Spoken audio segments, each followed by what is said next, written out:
In July, the UN General Assembly adopted a Chinese-sponsored resolution urging wealthy developed nations to close the gap with developing countries and ensure equal opportunity to benefit from AI. People in most countries, especially those in developing countries, have not yet been able to truly access, use, and benefit from AI.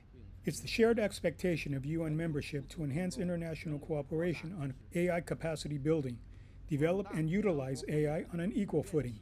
The significance is that China is the linkage between AI superpowers and the AI, let's say, upcomers. That's because for AI development, you need tremendous resources. One, talent for algorithm. The second, hardware for computing power. And the third, capital for investments. Winston Ma, author of The Digital War, says it's a positive sign that China and the U.S. have now both passed UN resolutions aimed at creating AI equity. Ma believes China serves as a model for developing nations. He says even though it currently faces U.S.-driven chip sanctions, it's still managed to innovate with AI. He says Chinese companies have developed low-powered small language models that perform more targeted tasks that have become particularly useful for humanoid robots.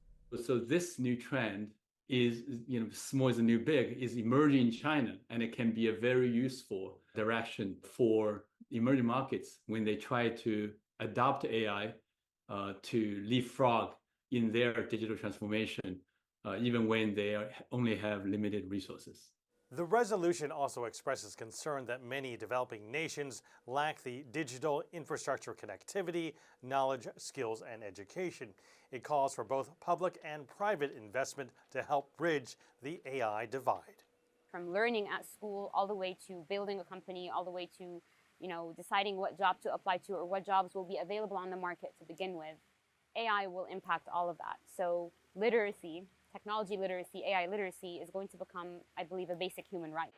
Nabila Elisar is the academic director for the AI for Good Institute at Stanford University, which helps AI startups build profitable businesses that advance social good.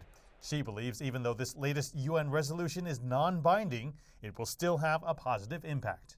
Many researchers, technology, like company employees, may or may not agree that a resolution being adopted at the UN directly impacts their day-to-day lives.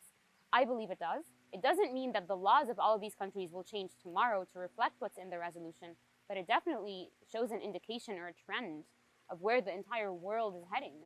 In fact, the resolution encourages member states to incorporate AI capacity building into their national development plans and to engage in international cooperation that helps all countries share the dividends of AI progress. Mark New, CGTN, San Francisco.